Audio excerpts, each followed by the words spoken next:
It's a real pleasure for us to be hosting Laura Lippman, who in her more than 20 years writing crime fiction and collecting many of the major awards in her field, has come to be recognized as truly one of the best in the business. No less a fellow novelist than Stephen King in the New York Times Review called Laura's latest novel not just special, but extraordinary. And a Washington Post reviewer said the book demonstrates Laura is a masterful novelist, and there are a number of other truly gushing reviews that are coming out or about to come out. Laura's book writing career grew out of her earlier career as a journalist, and her novels have reflected, among other attributes, her excellent reporting skills. She spent 2 decades as a reporter, first for a couple of papers in Texas before joining the Sun in Baltimore, where her dad had served as an editorial writer. Her first books, part of the series featuring reporter turned private investigator Tess Monaghan, were set in Baltimore, and 18 years ago, after the initial 7 books in that series, Laura left daily journalism and is focused full-time on her novels.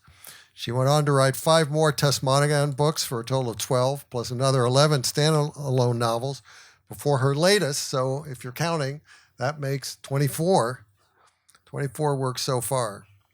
In Lady in the Lake, Laura returns to the Baltimore scene for a story that's not only a riveting thriller, but also a compelling character study.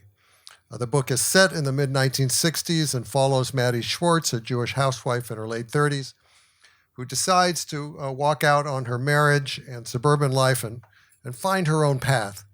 She ends up at a newspaper investigating the death of a forgotten young African-American cocktail waitress, Cleo Sherwood, an assignment that leads her and those around her into all sorts of consequences. The book, which unfolds from the points of view of both Maddie and Cleo's ghost, captures 1960s Baltimore and the atmosphere at that time of a Baltimore newsroom. It's the world that Laura's own father came to know after starting at the Sun in 1965. A review in Kirkus described the book as wrapping the racism, classism, and sexism of 50 years ago in a stylish, sexy, suspenseful period drama. And as Stephen King said in his review, the story winds up answering all outstanding questions, but with a totally cool double twist that even King said he never saw coming. Laura will be in conversation with Neely Tucker, who also is a journalist turned novelist.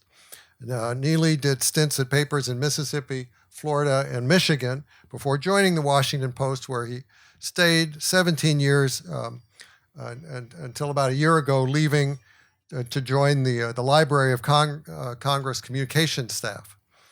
Over the past 5 years, he's come out with 3 novels: The Ways of the Dead, Murder DC, and Only the Hunted Run, all featuring the dogged, boozing, street-smart crime reporter, Sully Carter.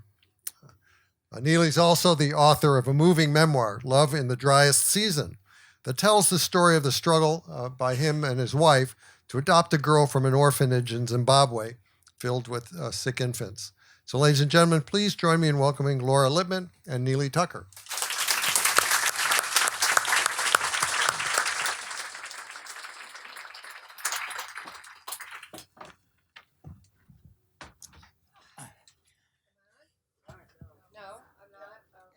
Testing, hey.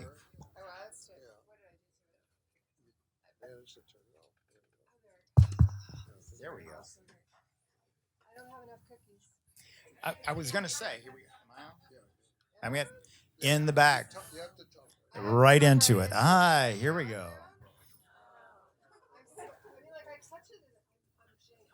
It does, it keeps going on. I've had it on. I'll just project. Y'all can hear me, right? Laura does have a magical touch. This is a true story. She's so hot, the sidewalk was melting onto her shoes. My shoes are like, there's some horrible black sticky stuff. I'm destroying everything I touch. No, I'm good. Okay, I can yell. I can. Oh, that sounds like I can. Okay. There we go. Okay.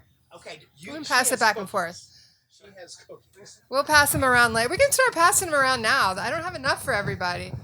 Also, there. Oh wait, and you brought the Rice Krispie treats. Okay, and so Check. remind me of your name. I'm so Crystal. Okay, so Crystal reminded me that I had made this promise that I had a spreadsheet just take cookies everywhere, and I'd forgotten. So she made an honest woman out of me, and then she even brought these. Mine have peanut butter and peanuts if people have allergies. They're out of my kitchen, so I guess this is just illegal for me to be passing cookies around, but I'm gonna pass them around. And they're pretty darn good, but they're fewer than 4 dozen. So if you want, I'll take the top off. I don't know why. Why did I say I was going to do this? So here you go. Just pass it around and help yourself to a cookie until there are none left, and we'll start the Rice Krispie treats over here.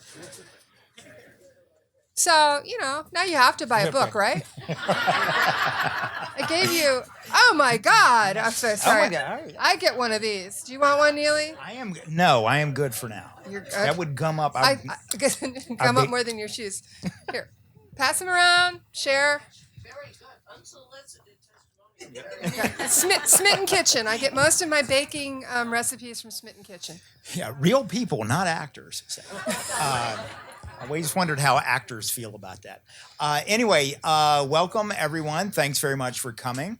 Laura does have we have a ton of friends in common, but we have actually never met. But I do know a good bit about Laura, and I do know that, and she is a huge James M. Cain fan. Another writer from Baltimore and environs. Lived his last years in Hyattsville, Maryland. Few people know that. There's a guy who wrote The Postman Always Rings Twice and Double Indemnity, if it's not ringing a bell. And in your very first book, your very first shout out, as all of you who have read Laura know, she likes to give literary shout outs and so forth. And in your very first book, your very first shout out to James M. Cain, do you remember the book? Yes. Tess Monaghan is reading Love's Lovely Counterfeit. I always struggle a little bit with that, which is one of the lesser known Cain novels, which I'm now convinced, at least on some level, influenced Miller's Crossing. There are a lot of similarities. In Miller's Crossing, there's the Dane, who's this vicious, psychotic hitman. The Dane.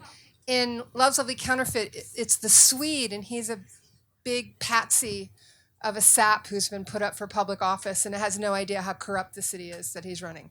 So anyway. The thing I remember from Miller's Crossing is running tanks, kid. Anyway, to that, and you were absolutely correct. You answered your own trivia question correctly. So I work at the Library of Congress now, which has all sorts of very cool things. And one of them is this. I'm not letting you peek. Dear Jim, thanks very much for your kind words about the quotation book. Putting it together damn nigh wrecked me, but I am hopeful that it will help me sustain me in my old age. I seize the opportunity to congratulate you on Love's Lovely Counterfeit. I have read it with great pleasure, and it seems to be one of the best things you have done. Why not send me a slip to paste in it? I'd certainly like to have a few chaste words. Don't you ever get into these wilds anymore? It begins to seem like 2 or 3 geological epochs since we last sat down together. Yours, from 1524 Holland Street in Baltimore, H.L. Mencken. Oh, wow. I had that letter in my hands today, my and this is God. a copy of that. That is, I couldn't steal that from the library because I would now be fired. But I also brought you a couple of other things while I was pawing around. If you go down to the library, you can paw through all of James M. Cain's papers. This is the first page of The Postman Always Rings Twice, which belongs to you. They threw me off the hay truck about noon. They threw me. I very much tried to find the line from Mildred Pierce. Let's get Stinko. Barbecue. Barbecue is the original name of the store. I know. And the last thing, there's other treats in here, but advice to, this is a Western Union telegram to James M. Cain, then living at 616 East Street in Burbank, California, advising him about the rights that he should sell Postman for.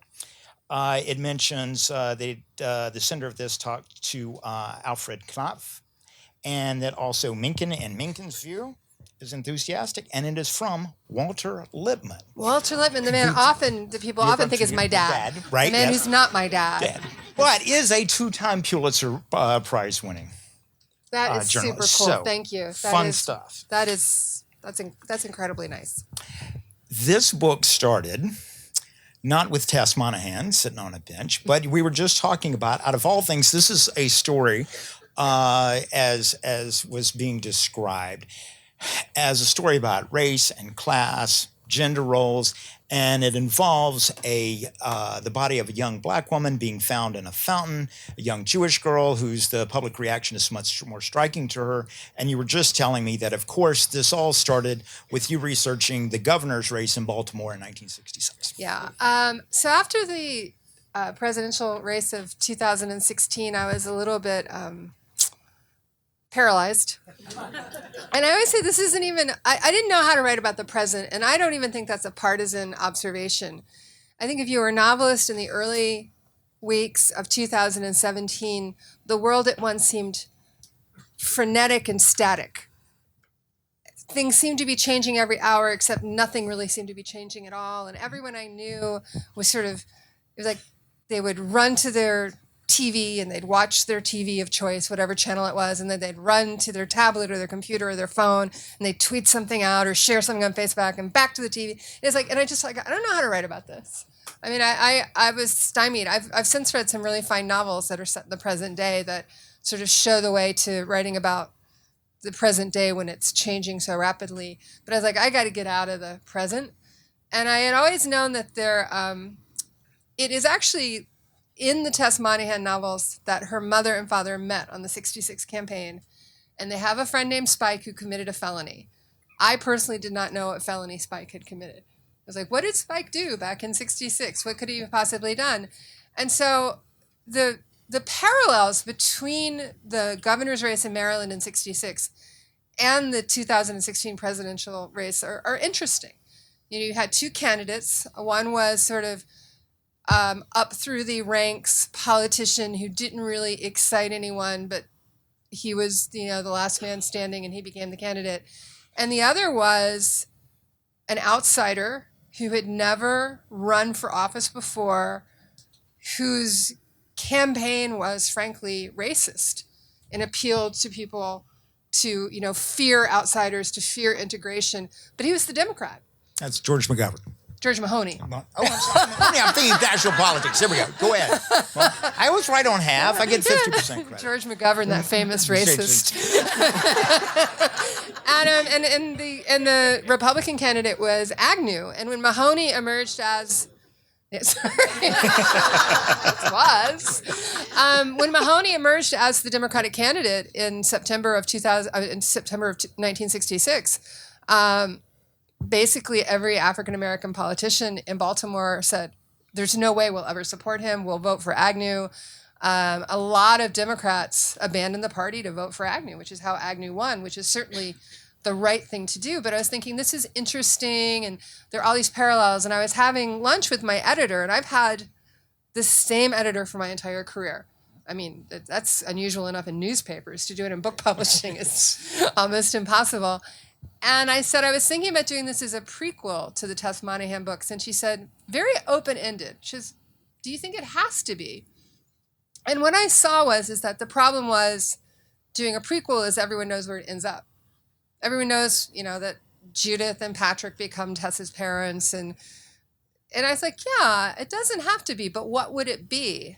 And a lot of things coalesced all together. I don't remember which came first, whether it was the two real-life crimes that inspired me or the introduction of this character, Maddie Schwartz, who's going to tie them together. What I do know is it was a bright, cold February day.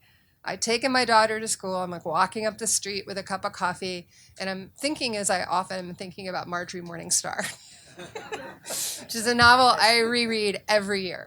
And it's not a crime novel. It's the only Herman Wouk novel I've ever read. It's about a young Jewish girl who wants to be an actress. And the whole engine of the novel is, oh my God, is Marjorie going to have sex with Noel Ehrman? It will ruin her life.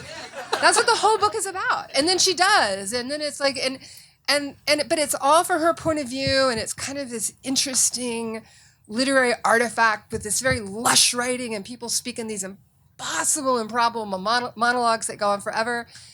And then at the end of the book, they hand it over to this secondary character, Wally Ronkin, who yearned for Marjorie when he was a younger guy and he wanted her so badly, but he was younger than she was. And now he's a successful playwright and he sees the old object of his affection. She has gray hair and she looks like a grandmother to him. And he's like, oh my God, I'm so glad Marjorie discouraged me.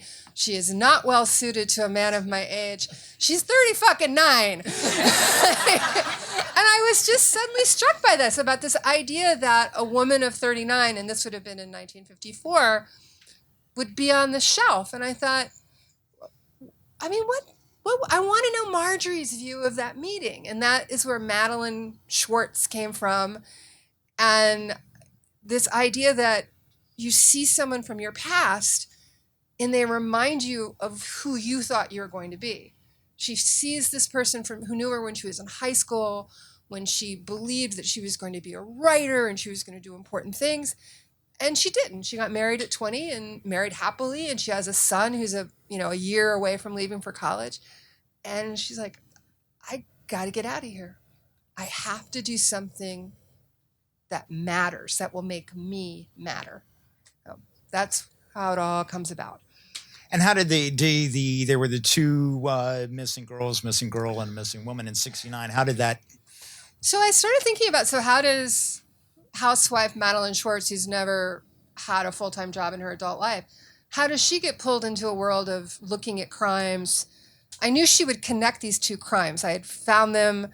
And what interested me was, as a 10-year-old kid, I knew everything about the disappearance and murder of Esther Leibowitz. I read the afternoon paper. I was fascinated. She was a year older than I was. I had never heard about the other death until I went to work at the Baltimore Sun, decades later. Like the daily newspapers did not cover the disappearance of Shirley Parker. They did cover her discovery. Her death was never ruled a homicide, and it was pretty much of no interest to the mainstream press. And I thought, okay, that's interesting. That's an interesting window. It's not that different today. I mean, I don't think we can, be self-congratulatory. There's still a lot of women of color in the United States who disappear or who are murdered, and their lives are really not given a lot of play in national news. And just on the way down here, I was looking at Twitter, and there's been a lot of coverage of the murder of one white blonde student at Ole Miss, but 4 women were murdered in Mississippi last week, and the other 4 are women of color. Which one? It's so, I was like, so how does Maddie connect them? And I had found out that there were, in fact, search parties for Esther Leibowitz. And now I can't, you know how it is. At this point, you're like, what did I make up and what is true? I don't know if I made up the fact that women weren't allowed to be in the search parties, because there were these Orthodox synagogues that were organizing search parties. And in the book, it's very important that Maddie and her friend Judith, who happens to be Tess Monaghan's mother, for those of you who are looking for Easter eggs, are turned away by the organizers and no, women aren't going to be part of the search party. This is no job for women. And that's her first taste of death. And it brings with her a little attention, a little notoriety. And she's like, I kind of like that. How do I keep this going? And so she decides, I got to get a job at that newspaper. And I'm going to find a way to leverage my way into a reporting job. But one of the things that is interesting about the book and your perspective on it and her role as a woman at this, incredibly sexist, chauvinistic time is you the other day, so you did a lot of research back in the 60s. We're going to come to that. But you had said that in many ways, you as a reporter and a writer, you were frightened of becoming the woman that Maddie is. Yeah.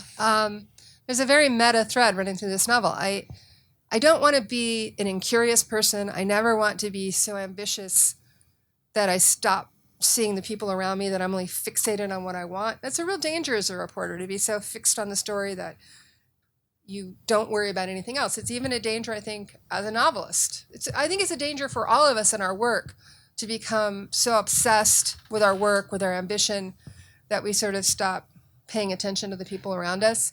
But I really wanted to show Maddie hurtling through the city that is teeming with stories. And every time we've been in a scene with Maddie, we often cut away to see that scene from another person's point of view that she hasn't thought about at all. And it starts with, well, what did the boy from high school, now a somewhat successful television broadcaster, think about his dinner with Maddie? What did that waitress at the diner think about the woman who seems so eager to pick the brain of this man that she knows?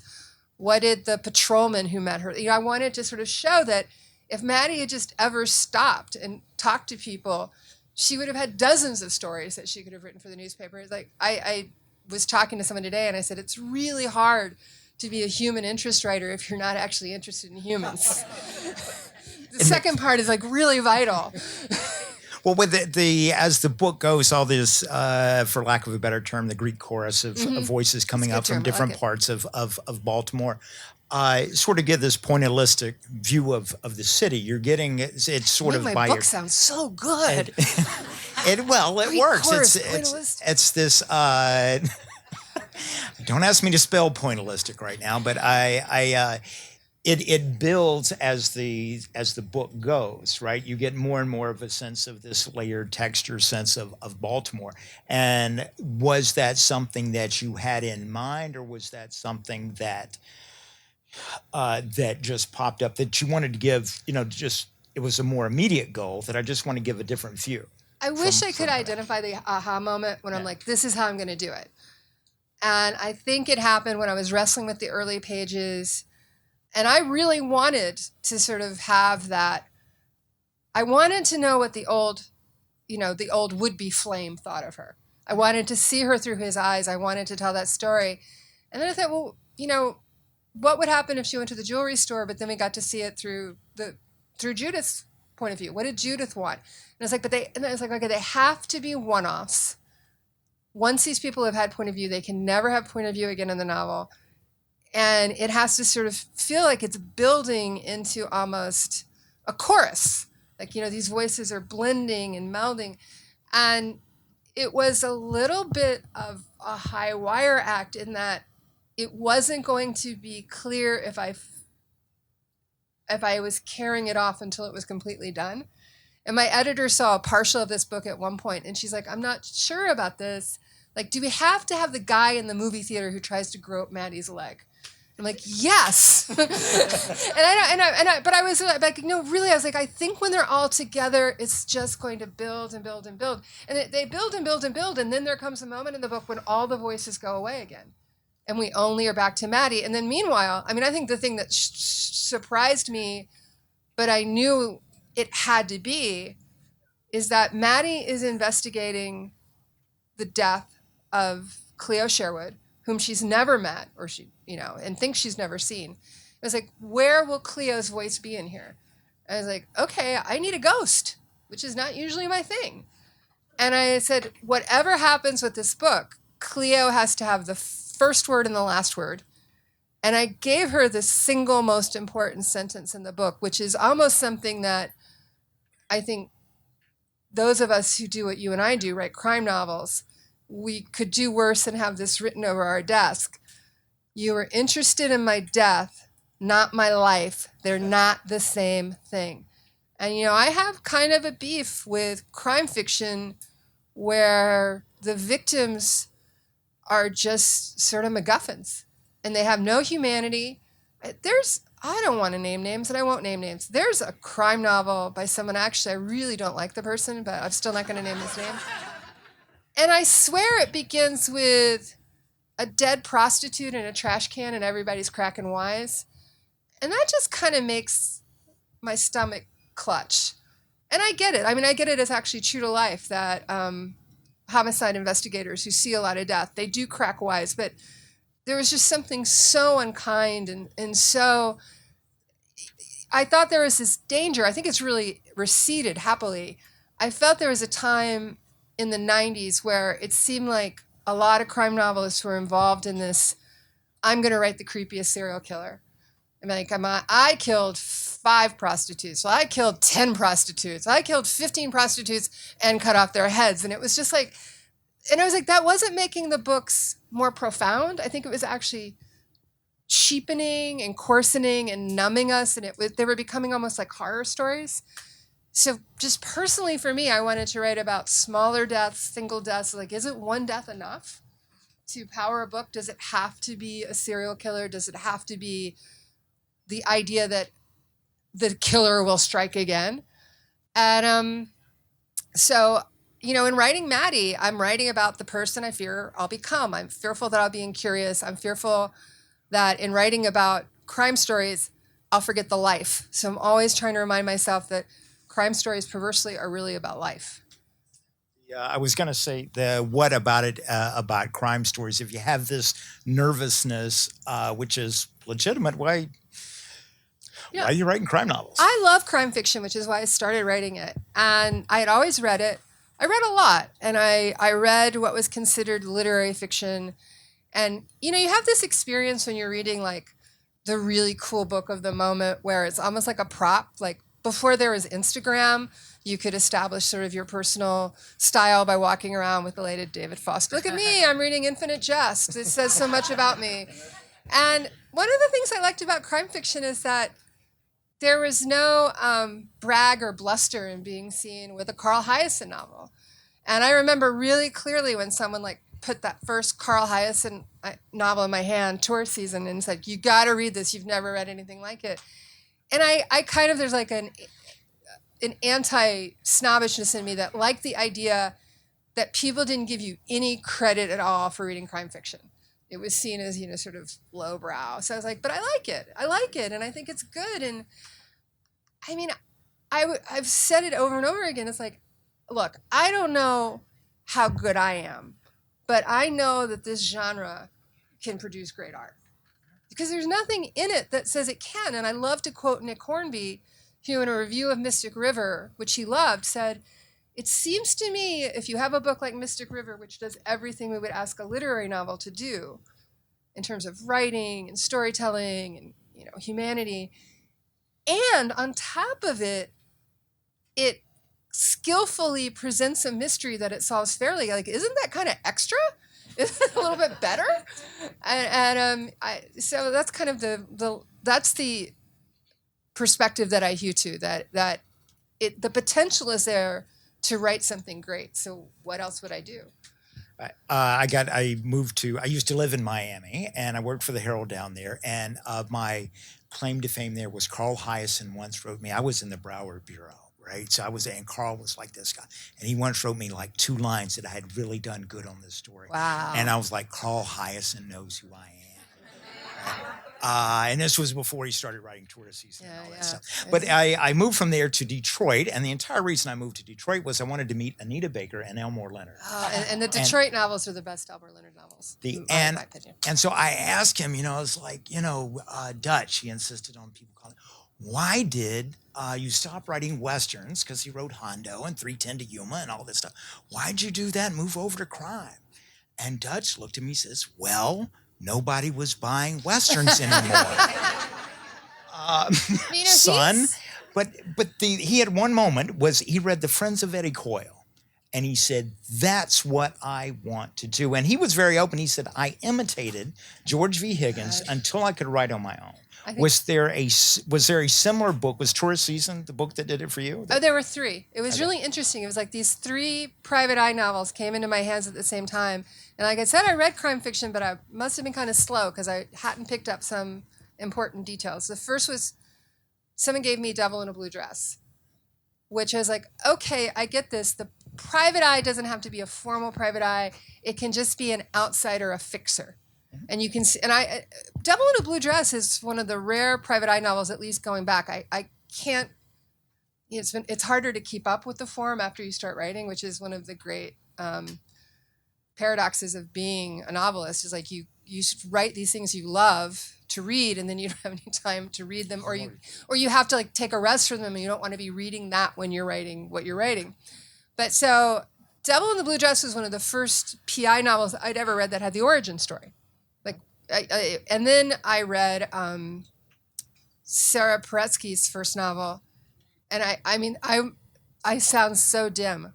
I was like, oh, the PI could be a woman. And I think around the same time I also read one of Sue Grafton's novels because they were on my grandmother's nightstand, And then with the Carl Hyacin book, I was like, and you can be funny too. And like all of those things were new to me. So I kind of tried to braid it together in my first novel. And what I found out is if you've been reading something a long time, it's like you've been studying a language without knowing it. So I knew more about PI fiction than I realized that I knew because I'd been reading it all along. But I thought I was going to be really noir, really dark, really dismal, and that just wasn't the voice that I had. It didn't come out. It didn't suit the Tess Monaghan books. So I was like, okay, well, this is what I'm doing, and this is my voice, and I'll see, if with training it might go in other places. And yeah, those are. And now you talk. What I wanted to say about Elmer Leonard is he's my role model now, in that Elmer Leonard just wrote book after book after book. And then at some point, and I swear he's about 75 when this happens, people start saying, you know what, he's really good, that Elmer Leonard. And he didn't change a thing. He didn't do anything to court literary approval. And I'm just like, I'm just going to hang in there until someone's like, you know what, she's pretty good. She's doing okay over there. Yeah, he would say I was an overnight success after 19 years, yeah. But the books that he was writing in the 70s were those Bantam straight to paperbacks. Mm-hmm. It was not like this was, some high art thing. And he was, at that point, he was an advertising guy at Campbell Ewell, right, and had gotten divorced. And he was like living in a Detroit suburb in a walk up above this thing, he really had the faith. And I think I love those early Detroit novels. There's one, they said they were going to make a film out of it, but it never happened. You remember The Switch? It actually has some of the characters from Rum Punch, which became the film Jackie Brown, right? Mm-hmm. So I don't think have read The Switch, and it's just delightful. And I remember there was a rumor at one point they were going to make a film out of it, and I thought, I don't think they're going to be able to pull that off. One of my better scams was that I convinced when I was working at the Detroit Free Press, was that we should write a guide to the city through the novels of Elmore Leonard. So my job was to read all the Dutch Leonard books in Detroit, then go talk to the guy who put it that, and I was getting paid for it. That's on a par with when I persuaded the New York Times to put me on the Orient Express with my best friend and write a travel piece about it. If it works, it works. But is it I wanted to come back to this. We just have a few more minutes. And we're going to open it up to questions. But that issue about crime is important, and I think in what it tells us, because it can lend itself to the macabre and the dark. And if you traffic in this a lot as a crime reporter, as a crime writer, it can get to feeling weird. But there is a higher bit to it. And I wanted to, the Quentin Tarantino movie comes out, Once Upon a Time in Hollywood, about the Manson murders. And I had written this bit about this thing, that human beings have killed each other. And this is about why writing crime fiction, right? So listen to this and tell us what this is about. Human beings have killed one another, often for reasons that can neither be clearly articulated nor understood, and this violent mystery goes to the heart of human nature. Who are we? What are our ultimate taboos, and how do we respond when those are violated? Crime, writ small or large, can therefore become a shorthand, a brutal slash of insight into the society that spawns it. What are you telling us about Baltimore by writing about crime? Well, I think in writing about crime, when we write about crime, what we're really writing about is yearning and aspiration. And when I looked at noir, and I coined the idea that noir could be defined as dreamers that become schemers. I mean, we all want certain things. You want the man or the woman of your dreams. You want money. You want that job. You want that promotion. And most of us just go about our lives hoping to get those things, or maybe working toward them through legitimate channels. And in a noir novel, people transgress. They're willing to kill for what they want. And I find it interesting to see what people aspire to the point where they're willing to kill for it. But I think in a lot of my novels, people kill accidentally, or they set off a chain of events that lead to a death they never planned on. I mean, I'm being careful not to spoil my own past work. I mean, I know one of my novels was very much about a death occurred in the kernel of the beginning. It wasn't direct. began in the most basic thing in the world, which was that there were parents who wanted to protect their daughter, and they advocated for her in a way that led to these events that led to her death. But it began with the most basic parental desire, which was to make life. I think this is like, I was sort of writing about the phenomenon of the snowplow parent before anyone had coined it as such. So yeah, I'm just always, that's why, I mean, some of the serial killer novels to me aren't even properly crime novels, they're actually horror novels. I mean, if the novel is there's a killer out there and he's going to keep killing until he's stopped, that's, and sometimes they provide some sort of superficial psychological insight into why this killer does what he does. In general, that's a suspense story, and to me it feels more like a horror story, you know, Dr. Frankenstein's monsters on the loose. I mean, I will give credit to Thomas Harris, who I think does it better than most people. I love Red Dragon. I think Red Dragon is a terrific novel. I mean, and you know, Martin Amis loves Red Dragon. I've had that conversation with him. I mean, and I actually find Red Dragon to be incredibly satisfying because what you don't, and by the way, this is just going to be full of spoilers. If you have not caught up with Red Dragon yet, I'm sorry. Red Dragon has Will Graham, the incredibly empathetic FBI profiler who's been brought back to investigate these crimes committed by someone who's been nicknamed the Tooth Fairy and who is killing entire families. And he does have a backstory, and it's very tragic and it's very sad.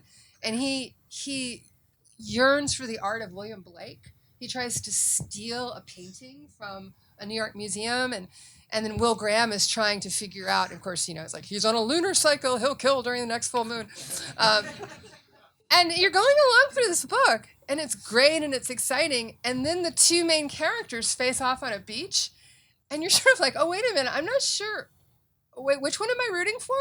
Because you have been brought into it. And so I think some people do have a genius for this. And I think Harris in his early books was definitely one of them. I haven't kept up with the later books.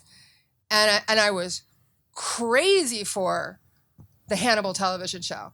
So let me just explain the three Hannibals in order of best. Mads Mikkelsen, Brian Cox, Anthony Hopkins. I'm sorry, that's just how it goes. And the thing about casting Mads Mikkelsen as Hannibal Lecter, it like solved a piece of the problem with Hannibal, because you're like, I'm very attracted to that Hannibal. I can kind of see how it would be hard to be suspicious of him. He's very sexy. He's a very good cook. I mean, I thought the television show was just brilliant. It took all this information that you already had, and you're like, you can't surprise me. I know the whole story, and then it would surprise you again and again. But like I said, I think Harris is someone who did it at a very high level, and then had a lot of imitators at not so high a level. And those were the books I was kind of rebelling against. And I see my friend Emily Pelicano is here tonight. Her husband George was a really important influence on me. George was started only a few years ahead of me, but there was a woman in Baltimore, Paige Rose, who ran with her partner Kathy Herrig the shop called Mystery Loves Company, which is now in Oxford. Kathy's still running it. And Paige was crazy about George's books. And, you know, she would hand sell them to anyone. And I think, interestingly, my first husband gave me one of George's books for Valentine's Day, which is an interesting gift. But I think he gave me George's first novel. And I loved what George was doing, where you meet this character and he's, you know, selling appliances. He's drawn into this world. He becomes increasingly debased. You weren't seeing a lot of that in the mid-90s. You know, it was more and more characters who started off debased and then picked themselves up and started going to meetings, and a lot of people were doing sort of the Lawrence Block arc. So yeah, I just wanted to mention that George is a really important writer to me. One question or two, I have one or two big questions. We're coming up on time, so I want to leave you guys a chance to answer questions without hogging Laura all to myself. One of the things talk to us just for a second about the technique of setting up. You've written 23 of these. You've seen the sausage behind the thing. There's, for example, in this book that Maddie has as almost everybody in the book, she has a secret. She refers to her first love and the very first dinner party that she has. Then this is teased out a little bit, And then around page 200 or so, you get the backstory on that. At what part in the writing process do you pop that out? Right? Or do you like write through the whole book and go, oh crap, I forgot No, okay, so I'm insane. I should probably mention this part. And I have this really extra style of outlining, which is called it's called text-free outlining. And I use little colored shapes, and sometimes it's note cards, sometimes it's construction paper. And I'm usually about halfway to 2/3 of the way through a novel when I'm saying, okay, let's see what this thing looks like. And I just create this artistic representation, this visual representation. And one of the things I do with these kind of secrets that you're teasing out over a book, it'll have a graphic symbol. In a book I wrote called And When She Was Good about a high-priced call girl, there's a secret, and it was symbolized by a black star that would appear on these red and blue squares. And it's teeny tiny, and it gets bigger and bigger and bigger until it kind of just blows up. And looking at that, I can kind of see how spaced out is it. And so those are some of the things I do. There's a certain, I think 23 books in, pacing becomes more instinctive. One of the things that's really unfair about writing is that for a neophyte writer who's trying to write their first novel, the easiest thing to do, and the thing they should therefore try to do, is probably write a first-person novel. It's a very natural voice. It immediately engages the reader. But it's hell to pace a first-person novel because you never get a break from that person, and you tend to be like, do I have to say that he stood up, brushed the crumbs off his pants, took 10 measured steps toward the door, put his hand on the doorknob, when I teach writing, I do an exercise in which we write a paragraph. It's almost always about Bert and Ernie for some reason. And I'm like, what's the fastest, most efficient way to tell me that, their conversation ended? And we go through all these things, and they do everything. And then I'm like, how about if we just do some white space and write the next day? And that's like something, and so this use of a huge cast creates an incredible opportunity in pacing because you're moving the reader. And I think one of the secrets to writing crime fiction in particular, but maybe any kind of fiction, is that people who read novels are smart. They just are. Okay, some of them are, but most of them are. Most people who are reading novels, and especially people who read crime novels, they are very engaged. They're paying more attention than you are. They're like, what about that? What about that? Does the scarf matter? Does the shoe matter? Does the meal?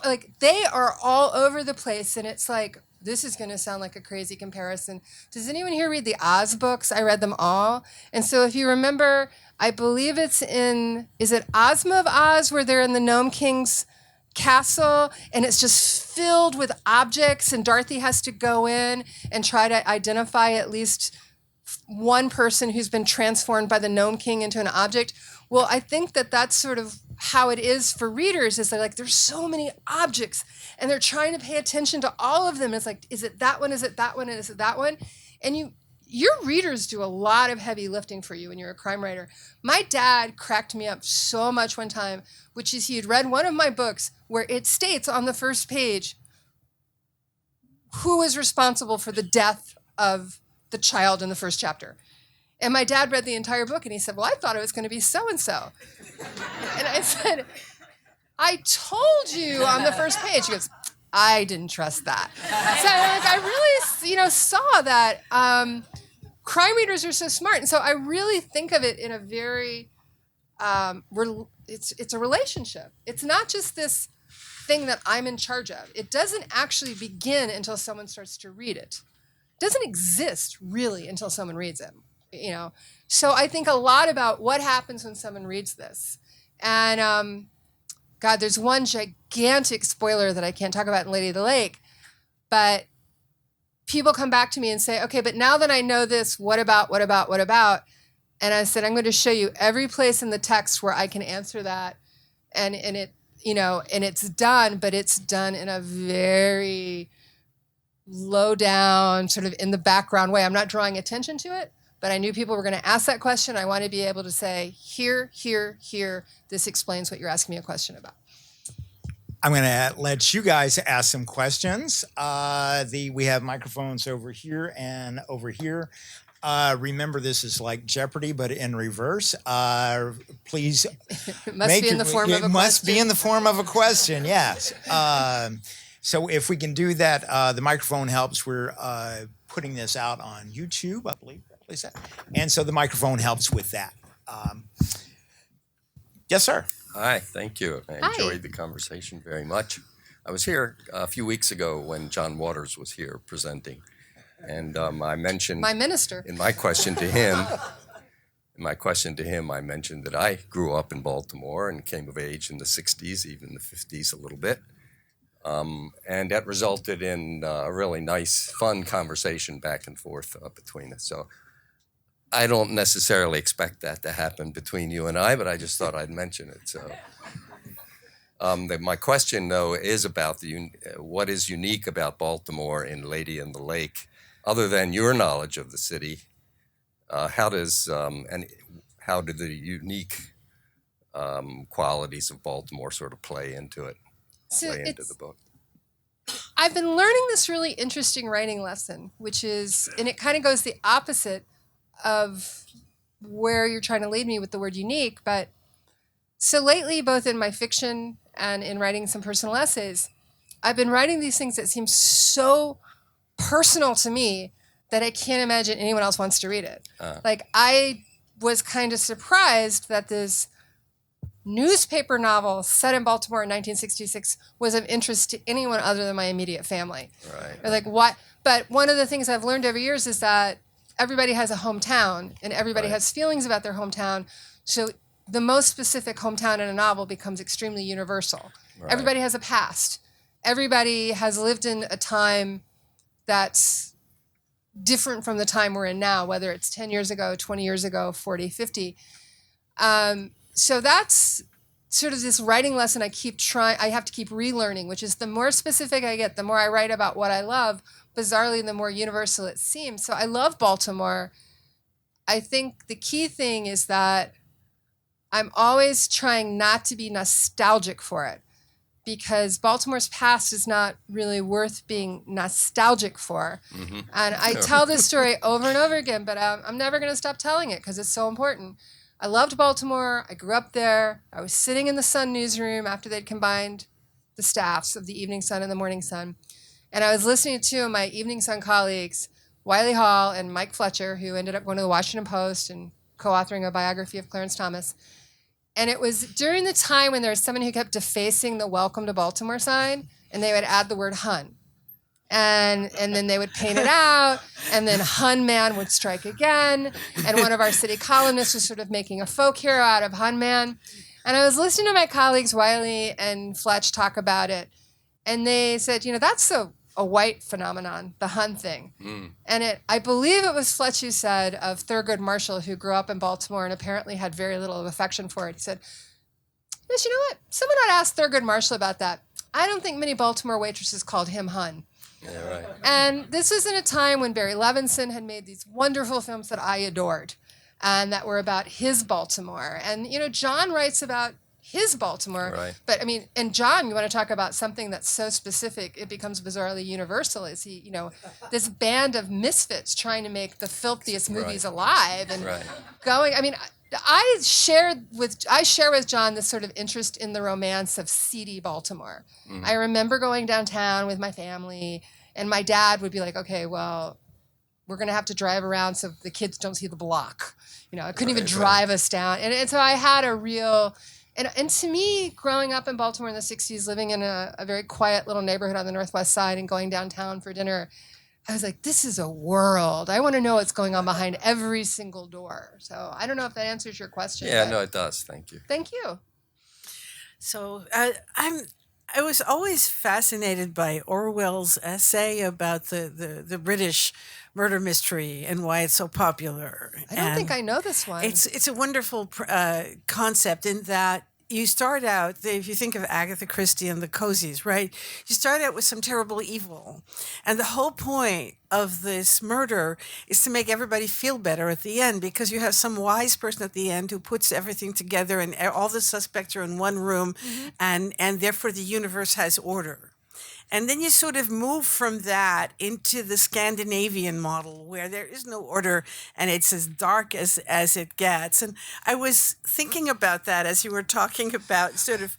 What's the Baltimore version? Yeah, I think one of the interesting things about crime fiction is that most of the crime novelists I know tend to be pretty liberal in their politics. Crime fiction is an incredibly conservative form, as you described it, because it imagines an order that should be restored.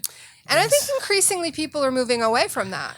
And I think you're seeing more and more crime novels where things are not quite all together at the end, that the idea that once a murder has happened in a community, is the community ever really put back together? So I think more and more modern crime writers, I'll tell you, I have not read the Scandinavian crime writers. I just haven't. Yeah, well, they're good, but they're very dark. There's so many good people. There's so many good books. This summer Henning Mankell. Yeah. Okay. You both have written about the seamier sides of life in Baltimore and Washington. Do you have any comments on similarities or differences in the relationship between the people and the police in the two places? I can't speak to DC at all. Baltimore is really in a sad fix right now. And it's interesting because there's like this really weighted decision you have to make when you write or talk about Freddie Gray. And it tells people everything about where you are. And I had to write this piece about Baltimore and Baltimore books for The Guardian. And I declared myself on which side I was on by calling it the uprising.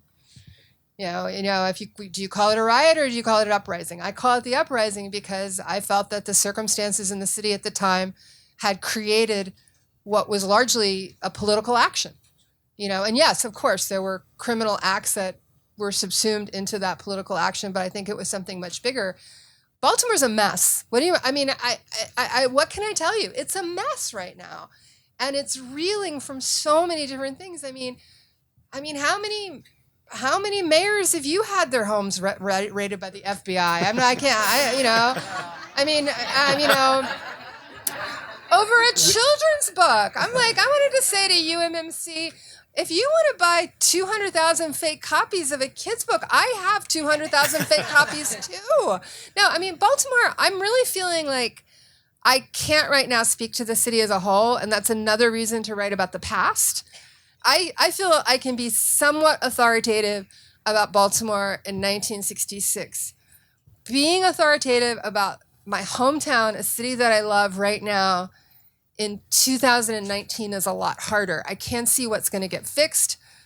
So many parts seem to be broken. I understand a lot of different people's sides and things, but I'm just... And not being in a newsroom anymore, I would say that, and I'm curious if you found this, I felt when I left the newsroom, I lost some of my perspective on the city where I live. I think my perspective now is much more, I'm a mom, this is my kid's school, I know neighborhood concerns now. I know that the porta potty caught fire at the construction site around the corner. That's... You do have a diminished world, and it was identical what you were describing, the Freddie Gray thing. In Detroit, where I lived after I moved from Miami, like I was saying, you had what happened in 1967. You could learn a lot by what you were, the people you were talking to. Was that the riot or the rebellion, right? And that told you. And there was also, we didn't really talk at all about one of the things you've talked about a good bit on that book, and that's race. And that's the dividing line between all three of those cities that we're talking about. And I think in a large part of the United States that people just don't really want to put a finger on. You were talking about Mike Fletcher, who I worked with at the Post, who was a wonderful human Such a great being. guy. And there is a much different reality that you can inhabit the same space but be living in a different universe. And as it happens in the United States, that is most likely to be determined by race. You can get a couple of things with economics and other languages and things like that, but the overwhelming amount of American history is that. And I think when I was writing the stuff in DC, that I wanted to write about where federal DC ran into everyday DC, right? And because if you take the federal government out of DC, it's close to Baltimore. Yeah. I mean, it's in the East And Port. that's, I think, why I love George's book so much, because Yeah, he was like one of the that's- first writers to say, I don't want to write about the government. I want to write about the real city that I grew up in. And yeah, it's also, if you're writing about Baltimore, how do you not write about race? And, I have to say that I think in terms of people writing commercial fiction, sometimes they would prefer that there not be racial issues in it. It's not seen as being something that's going to goose your sales. George Mahoney lost the election in 1966, but Baltimore is in fact a hyper-segregated city to this day. It just is, and it's really, really depressing. I mean, I live in a very economically diverse neighborhood, and I go to my kids' school, and K through 5 is so white. And then it's only when you get into the middle school years that the school really begins to become more diverse in terms of race. And that's not, that's not the Baltimore I grew up in. I went to schools that were pretty diverse. And it's not, I wish my daughter wasn't growing up in that world either. But it's sort of out of my control. We have time for one more question, and that, sir, is you. Hey, Laura. You and Mark Billingham are the only two writers I know of who have talked about the rights of the victims in fiction and crime fiction. And I was impressed by Mark's, he's a funny guy, but he's also a very passionate guy when it comes to that kind of thing. Could you talk a little more, could you expand a little more about, like, especially in an age where a lot of the bestsellers they almost seem exploitative of the victim, and in a genre that does so. How you raise the victim's rights, so to speak, within fiction? Well, you try to give them a point of view. I mean, one thing that helps me is that I don't drop bodies very fast in my books. And by the time someone is killed in my book, you will probably know something about them. And I hope that they will have been, even if it's a brief scene, that they've become human. I always wanted to write an anthology. I always wanted to do an anthology that was nothing but short stories about the people in the first 2 minutes of Law and Order who find the bodies. Because that's really traumatic. And it's like, at this point, there are about, literally, there are thousands of people in New York City who have found bodies. Trauma. And you never see them again.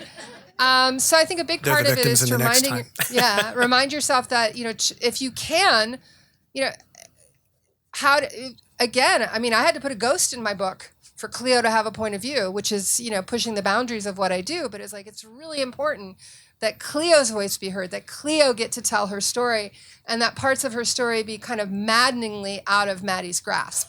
Maddie's never going to know who Cleo really was or what happened, and never really knows what really happened to her. To me, I think I read somewhere once that Hemingway said that he had like a full life story for every person who appeared on the page, like even the old man just going, nada, nada, nada. And I kind of don't believe that, but I think it's not a bad goal that like every person who shows up in your book, you should treat them as if they're fully human. And that even though they're just a bit player in this particular book, do they not have a story? How would they go home and tell that story? How would it be centered in their reality? I think you do that for all your characters, I would hope. And, again, it's not for me to say that I'm doing it, but I'm trying. And it's interesting. Yeah, Mark is one of my best friends, and I adore him. And he's like really, really funny. But you're right, he takes this stuff really seriously. And I mean, he managed the trick with his first book of writing about a woman who had locked-in syndrome and who was alive inside a seemingly inert and non-responsive body. And so when you can do that, that's not too shabby. Okay. Thank you. Thanks everyone for coming. Thank you for that lovely interview.